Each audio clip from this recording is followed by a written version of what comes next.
नमस्कार। मैं आचार्य प्रफुल्ल दुबे आज अभी आप सभी दर्शकों के बीच उपस्थित हूँ माँ नर्मदा जयंती विशेष कार्यक्रम को लेकर के। आज हम सभी जानेंगे माँ नर्मदा जयंती क्यों मनाई जाती है, माँ नर्मदा के प्रकट उत्सव के पीछे क्या कथाएं रही है, माँ नर्मदा का पूजन कैसे करें, पुण्य लाभ अर्जित कैसे करें, क्या विशेष योग बन रहे हैं इस बार नर्मदा जयंती पे। इन सभी बातों को आज हम आपको बताएंगे। आइए, नर्मदे त्वं जगत माता, नर्मदे त्वं जगत पिता, नर्मदे त्वं जगत धात्री, नर्मदायै नमो नमः। कहा गया है माँ नर्मदा सभी ऐश्वर्य को देने वाली है, सुख समृद्धि वैभव देने वाली है। माँ नर्मदा में स्नान करने से हमारा रोम रोम पुलकित हो जाता है। आइए जानते हैं माँ नर्मदा का प्रकट उत्सव क्यों मनाया जाता है, क्या कथा है इसके पीछे। तो भगवान शंकर ने जब अंधकासुर का वध किया, वध करने के बाद भगवान तपस्या में लीन हो गए और मैकल पर्वत पे जाकर के भगवान शंकर तपस्या करने लगे। जब तपस्या कर रहे थे भगवान शंकर, तो उनके पसीने की बूंद से एक 12 वर्ष की दिव्य कन्या उत्पन्न हुई और वह दिव्य कन्या को जब भगवान शंकर ने देखा तो उनसे पूछा कि हे देवी, आप कौन हैं। नर्मदा जी ने कहा कि आपके ही स्वेद से मेरा जन्म हुआ है। भगवान शंकर मुस्कुराने लगे और कहा, देवी आपका नाम नर्मदा होगा और मैं बहुत प्रसन्न हूँ, आप इस मैकल पर्वत पर उत्पन्न हुई है, इसलिए आप मैकल सुता के नाम से भी जगत व्याप्त होंगी। जैसे यह कहा, भगवान शंकर ने कहा, आप जैसा वरदान चाहती है मैं आपको दूंगा, मैं बड़ा प्रसन्न हूँ आप में। क्योंकि माँ नर्मदा शिव पुत्री कही गई है, शिवंकरी है, साक्षात जगदम्बा है, पराम्बा है। भगवान शंकर ने जब वरदान मांगने के लिए कहा, तब माता ने कहा, नर्मदा ने कहा कि प्रलय काल में भी मैं रहूं, इसलिए प्रलय के बाद भी माँ नर्मदा हमेशा रहती है। सारी नदियां अपने अपने क्षेत्र चली जाती है, अपने अपने स्थान पर चली जाती है, किंतु माँ नर्मदा प्रलय के बाद भी वैसी की वैसी ही रहती है। दूसरा वरदान मांगा कि मुझ में जो स्नान करे उसे मोक्ष प्राप्त हो।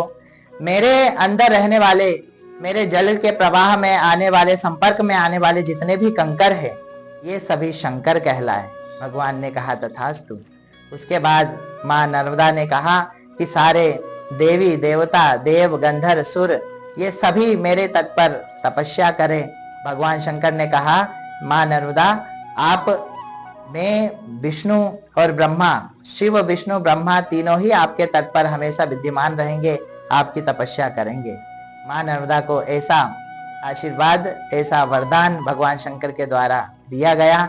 इसलिए कहा है नर्मदा का हर कंकर शंकर है। हर कंकर शंकर कैसे हैं? तो मरने के बाद जो अस्थियां गंगा में विसर्जित होती है, अगर वो अस्थियां नर्मदा में विसर्जित करते हैं तो वो पाषाण का रूप धारण कर लेती है और पाषाण बनने के बाद नर्मदा का एक कंकर स्वयंभू शिवलिंग हो जाता है, जिसे नर्मदेश्वर नाम से हम जानते हैं। नर्मदेश्वर क्या है? नर्मदेश्वर, अगर आप नर्मदा जी में से कोई कंकर लेकर के या पत्थर लेकर के आ रहे हो शिव की आकृति वाला, उसको ला करके आपने घर में पूजा स्थान में रख लिया, तो आपको उसके लिए किसी स्थापना की जरूरत नहीं है, आवश्यकता नहीं है स्थापना की, क्योंकि वो स्वयंभू है, साक्षात शंकर है, क्योंकि नर्मदा का हर कंकर ही शंकर है। ये माँ के प्रकट उत्सव को लेकर के यह कथा है। और ऐसा कहा है, पुण्य कन खले गंगा, कुरुक्षेत्रे सरस्वती, ग्रामे वा यदि वारण्ये, पुण्या सर्वत्र नर्मदा। हरिद्वार में गंगा के स्नान का फल है, केवल हरिद्वार में। पश्चिम में आप देखोगे तो सरस्वती में स्नान का जो फल है, तो नर्मदा गांव में हो, जंगल में हो, किसी क्षेत्र में अगर नर्मदा का जल हमें मिल रहा है, तो सभी दूर एक जैसा पुण्य नर्मदा जी में स्नान करने का है, उस जल को ग्रहण करने का है। दूसरी बात कही गई है, यमुना में 7 दिन स्नान करने से जो पुण्य प्राप्त होता है, सरस्वती में 3 दिन स्नान करने से जो पुण्य प्राप्त होता है, गंगा में 1 बार स्नान करने से जो पुण्य प्राप्त होता है, वो सारा पुण्य माँ नर्मदा के दर्शन करने से ही प्राप्त हो जाता है। कितनी अद्भुत महिमा है माँ नर्मदा की। इस बार नर्मदा जयंती बड़ी विशेष है हम सभी के लिए, क्योंकि मंगलवार के दिन माघ शुक्ल सप्तमी को नर्मदा जयंती आ रही है और मंगलवार का दिन स्वयं जगदम्बा का दिन है, देवी उपासना का दिन होता है और इस दिन नर्मदा जयंती का पुण्य अवसर हम सभी के बीच उपलब्ध हुआ है। ऐसे पूजन कैसे करना चाहिए माँ नर्मदा की, आइए उसके बारे में आपको बता देते हैं। सर्वप्रथम प्रातः काल ब्रह्म मुहूर्त में अगर नर्मदा तट में आपका जाना हो रहा है तो माँ नर्मदा में डुबकी लगाए, 5 डुबकी लगाए, मैया का स्नान करे। स्नान ध्यान करने के बाद माँ को दीपार्चन करें। दीपार्चन, दीप को माँ नर्मदा में प्रवाहित करें। माँ का कुमकुम चावल के द्वारा अक्षत से भगवती का अर्चन कर सकते हैं। पुष्प लेके जाइए, नहीं हो सके 100 फूल नहीं मिले तो 16 पुष्प लेकर के जाइए और माँ नर्मदा के नाम से एक एक पुष्प चढ़ाते जाइए। माँ नर्मदा का ऐसे अर्चन पुष्पों के द्वारा आप कर सकते हैं। दान कीजिए, नर्मदा तटों में रहने वाले जो भिक्षुक लोग हैं उन्हें कुछ दान दीजिए, ब्राह्मणों को दान कीजिए, वस्त्र दान कीजिए, अन्न दान कीजिए। तो जितने दान आप करेंगे उसका अक्षय पुण्य आपको नर्मदा जयंती के अवसर पर मिलेगा। दूसरी बात विशेष ध्यान दीजिए, प्रदूषण कभी ना फैलाएं।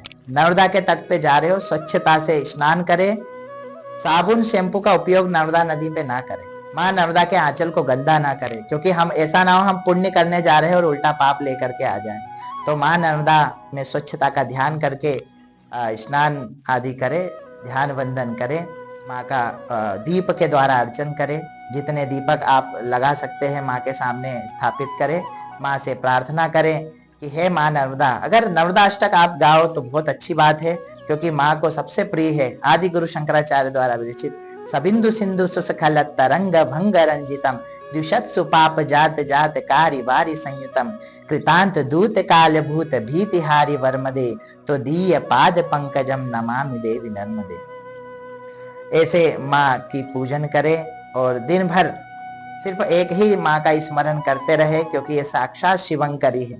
नर्मदा के भजन करने से आप अगर शिव जी के उपासक हो तो भगवती शिव के रूप में आपको दर्शन देगी।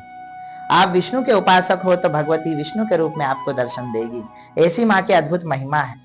संसार में केवल माँ नर्मदा की ही प्रदक्षिणा की जाती है, परिक्रमा केवल माँ नर्मदा की जाती है, और किसी नदी की परिक्रमा नहीं की जाती। क्यों की जाती है? क्योंकि माँ नर्मदा मोक्ष प्रदायिनी है। बड़े बड़े ऋषि महर्षि सूक्ष्म रूप से माँ के तटों पर तपस्या निरंतर करते रहते हैं, माँ का ध्यान करते रहते हैं, माँ का जप करते रहते हैं। ऐसा हमने सुना है संतों से, संतों के मुख से ऐसा सुना है कि जितने परिक्रमा करने लोग जाते हैं, कोई कृष्ण का भक्त है तो भगवती कृष्ण के रूप में आकर के उन्हें दर्शन देती है। आपकी भावना शुद्ध रहेगी तो भगवती शीघ्र ही आपको दर्शन देगी। पूजा विधि हमने जान ली है। कुछ ग्रंथों में बहुत माँ की महिमाएं बताई गई है। सत्यनारायण भगवान का जो हम व्रत करते हैं वह भी रेवा खंड के अंतर्गत आता है, स्कंद पुराण के रेवा खंड के अंतर्गत। सत्यनारायण भगवान की कथा हम घर पर करते हैं, किंतु घर पे करना मतलब माँ नर्मदा का ही स्मरण करना, क्योंकि रेवा खंड में यह भगवान सत्यनारायण की कथा आती है। ऐसा सुंदर भाव और महिमा भगवती माँ नर्मदा की है। हम सभी देशवासियों को माँ नर्मदा जन्मोत्सव की हार्दिक शुभकामनाएं देते हैं। आप पुण्य लाभ अर्जित करें। अगर नर्मदा स्नान ना कर पाए तो अपने घर में ही माँ नर्मदा का स्मरण करके जल से स्नान करें। सारे दिन पुण्य का अवसर है, इसलिए आप इसका प्रयोग करें। जय श्री राधे।